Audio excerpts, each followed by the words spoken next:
Hi, I'm Lisa. Welcome to my glass studio. Do you ever want to just go out in your studio and slap something together super fast and end up with something that's amazing and fun and wonderful to use? Here's the project for you. It's a series, a set. I've got these 3 different pieces here. They all go together, so you get some, extra impact here because you've got you're working in series. You have a combination of pieces that work well together. They complement each other. That's always fun and exciting. So I worked with the edge of the glass here, the blue that had the irregular edge, the factory edge. So I got a nice consistent kind of fun edge there, edge quality there. I just used blue on the, clear on the bottom, and then blue on top, and then these flowers are just basically triangles, long triangles that are nipped and then curved so that they get this flower shape. Then I detailed the center of the flowers with some coarse red, yellow, and orange frit. Real fast, real easy, a lot of fun, big payout for a small amount of time, small amount of material. You're going to love making these. We're going to start by cutting circles out of clear glass. This will be the base for the 2 round Gerber Daisy dishes. Before cutting the circle, I run the cutter around the glass and make sure that that cutting wheel will not drop off the glass on any of the 4 sides. Then I apply a little bit of pressure and run my score to make that circle shape.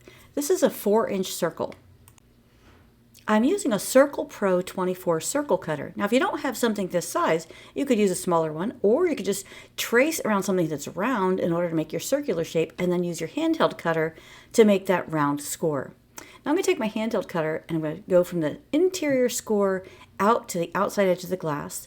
Then I take my grosing pliers, apply a little bit of pressure, downward, outward pressure, and remove the material around the perimeter of that circular shaped score line. A lot of glass fusers are intimidated by circles, but you shouldn't be. They're actually really easy to cut and they're fun when you're successful. So just take your time and do small steps. Glass likes to cut straight, so when you're cutting anything that has a curve, you just do it in multiple steps and then the job is easy.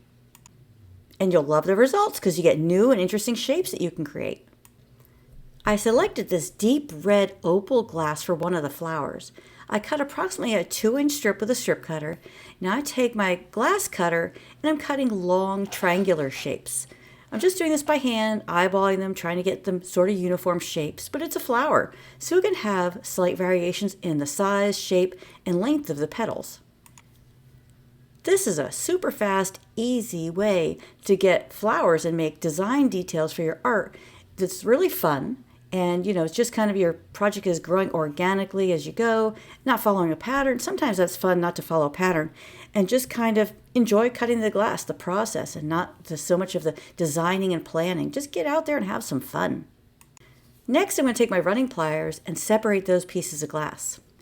Now, if some break a little bit here and there, or they're different sizes or shapes or widths, that's fine. We're going to use them all. That's why, and I always make extra pieces when I'm doing a technique like this, and then I pick the best shapes for the job. And those smaller ones might be filler pieces, or I might just save those for a different project altogether, or a project where I'm building something with scrap. Now I'm going to take this kind of orange color and cut triangles out of this too. I like the idea of these colors being similar, kind of similar family, but a little different.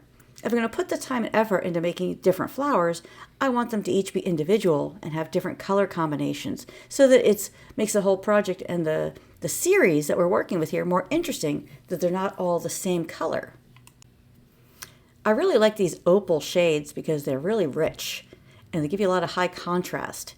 So you could use transparent colors if you wanted to, or if that's what you had on hand. But these just seem to talk to me this day. So I thought, well, I'm going to have to use these bright colors. You'll notice that I run all the scores at one time and then lift the glass up and break it and just keep nipping down the strip of glass. You can cut these one at a time if you want to, but sometimes when you're doing things that are, you're repeating the same shape over and over, this makes more sense to cut them all at once and then break them all at once. Now I'm going to take those triangles and I'm going to nip the corners off to make them kind of a rough circle at the end. And I'm nipping them into a container because I intend to use these scrap pieces as decoration in the center of the flowers to hide where all of those triangles come together. It can look a little awkward, a little bulky, not so delicate. So these little pieces of fruit that complement the design, made with the same glass that I'm using for the design, will be a great addition additional detail and texture, visual texture in the center of those flowers. If you have mosaic nippers, they're a great tool for this job too. They just kind of cut a singular piece off and make kind of a choppy edge. The grosing pliers give you a more gradual round shape. So depending upon what you have and what's easier for you to use and what makes the project go faster, just select the right tool for the job. Here you can see there's quite a bit of variation in the sizes of these pieces, the widths of those long triangles. And that's fine. Flower petals are like that. So, don't worry. Don't stress over them being slightly different. Just have a good time with it. Sometimes I just like to work without a ruler and just cut, grind, grows, whatever I need to do to make these shapes. So here I'm working with an opal yellow. Love that color. Now I'm going to take that round base. I'm going to grind it to take off any bumps, smooth it out so it's not sharp, and improve the shape. Wherever I had two cutting lines, two score lines intersect, you tend to have a little bit of a bump. So I stay in those places a little bit longer to really smooth out that shape and make it give it a nice, even, round shape. Now I'm going to grind the flower petals to round those out as well, because some of them are a little choppier than others, and I like the idea of them having a little bit of a round shape. Now, if you have a lot of petals and you're making more than 3 of these, you can skip the grinding of the petals. They'll just have a little bit more coarse shape at the end, which is absolutely fine. And here's a marigold yellow I've introduced too, so we've got some fun colors happening here. Nice variety of bright colors that complement each other will make a terrific series. I'm not spending a whole lot of time on these. I'm just trying to round them out a little bit. So, you can grind these to whatever degree you want to. Oh boy, doesn't a bucket of brightly colored flower petals just make you smile and happy? Goodness, I just love these. So I've got 2 4-inch circles of clear, and now I'm going to place the flower petals in a circular pattern around that circle, having them come to the center there. I'm working on these orange pieces here, laying those out. And you can see, again, there's a bunch of variation here, but that's fine. It's going to work out great. I'm adding more pieces to fill up and completely cover that piece of clear. Now, some of the clear is going to be exposed around the outside edge, and that's fine. This is one of those projects where we're working a little bit loosely because it's not having to fit into anything. It's not like, precise or perfect. We're just having fun and being creative. And sometimes that's the best way to be out in your studio is just, leave all that precise stuff at home and get out there and just have a good time playing with your glass. We all know that 2 layers of glass will maintain its size and shape after it's fired. That's called volume control. Well, now that we're adding this 3rd layer, we can expect that this project will grow a little bit and the outside perimeter shape will distort when that happens. And that's absolutely fine because we're looking forward to having something with a little bit of an organic edge quality. This marigold yellow is a great complement to that deep red. I'll often select high contrast colors that make each of them working together make the other color pop. So here this orange is creating a nice depth with that dark red underneath, and then the marigold on top is just really comes forward visually. Now the yellow on top of this orange is a much brighter combination, and I really like the way it's coming together. The orange really is a nice backdrop for those yellow pieces. So I've got the deeper, darker color on the bottom and then the lighter color on top. So the darker color visually will recede and the lighter color will visually come forward, which gives you a nice sense of depth and fullness and roundness to even a little tiny simple design like this. So it's always a great idea to apply your artistic talents, your skills, your design theory ideas, whether you're making something big and complicated or something small, quick and easy like this. Apply those concepts and it really will improve your projects, the quality, the professionalism of them, and it makes them more fun to create because there's a lot more depth of interest from the artist in the work, and it definitely shows in the finished pieces. So you got this. Get in there and really get fun and creative, and don't skimp just because it's small and fast and easy. Put the same time and effort into it you would something more complicated. Now remember those little pieces that we broke up earlier? I contained them in this little tub. Now I'm taking a spoon, I'm going to put those in the center. Isn't this a great way to hide all those intersections and give us more color?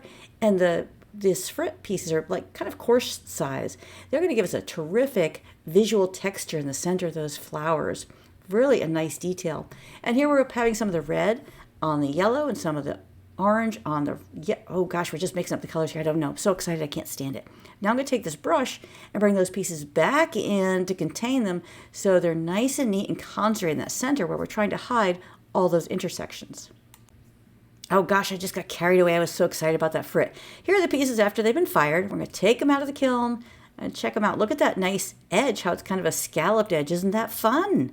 You know, if you wanted to scallop that clear bottom, that would have been a ton of work. But here the glass, by working with 3 layers, the glass is doing it for you, giving you that beautiful, fun, organic edge quality. Now these are 2 4-inch coaster slumping molds. They're ceramic. So, and I'm using round pieces and square molds. You can do that, works great. All you want to do is make sure you have enough curvature in it that it shows in the finished piece. So you want to use molds that have enough depth to them and width that you get a nice curvature when you slump these. Oh, and here they are coming out of the kiln after they've been slumped. Aren't these just darling? Oh my gosh, so fun. Fast, easy, fun, bright, colorful, cheery, all the above. I mean, you could use these for coasters. You could use them for spoon rests, which is how I use them. You could just, even glue them to a piece of art, bend them a little more and put them in your garden. A whole lot of different options here. And I really enjoyed breaking away from the pattern, not using a pattern.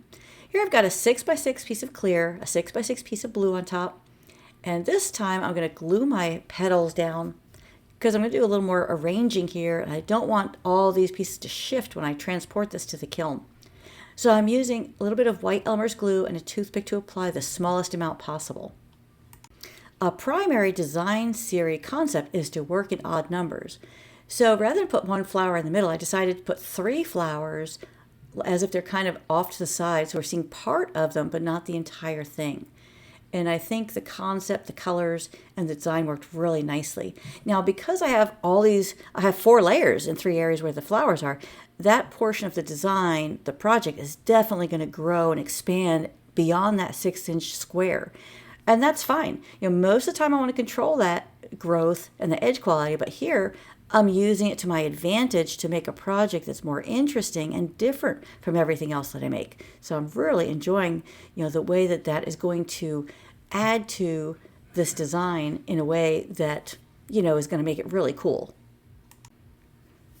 I'm spreading out those orange pieces a little bit so that the yellow falls between them, because otherwise some of those bottom orange pieces are going to be hidden. And I won't put the effort into making those little things. I want to definitely show them and see them. So this is why I was saying earlier, if you want to you should make extra petals, because then you have some to work with when it comes time to lay it out. Unless you've made a paper pattern, exactly how many you need, it's a good idea to have extra. Now I'm going to use a spoon and put some of that multicolored frit there in the centers to hide where those pieces come together and that the hole is there. So this is a great way to add color, add visual texture, and also achieve a design element here that makes the piece look more complete and finished and beautiful. All right, we're going to go ahead and fire this to a full fuse temperature. Wow, here we go. And here it is coming out. And look at the growth we have on those 3 sides. That's fun. It's fabulous. It's wonderful. Just love the increased size and shape, and I love the colors. Love that frit in the center. Just awesome. Now we're going to put a ceramic mold in the kiln. This is a 6-inch mold, a little bit bigger than 6. Place the glass back in that mold, and then we're going to take this to the slumping temperature. The firing guides I use for these processes, the fusing and slumping, are available to you for free on my website. Now we take this out of the kiln, and look how beautiful this is. Got a great shape. Got a fun exterior shape, nice curvature, nice balance there. Thanks for joining me. I hope you enjoyed learning how to make these Gerber daisies and you make some for yourself real soon. Please follow, like, and subscribe my YouTube channel. Then you'll get notified when my new videos come out. Please consider becoming a premium video member. You get exclusive content with full-length videos, instructional videos, awesome projects, full-size printable pattern ebook with patterns, color images, and firing guides. So we would love to have you please consider joining. And until next time, happy fusing.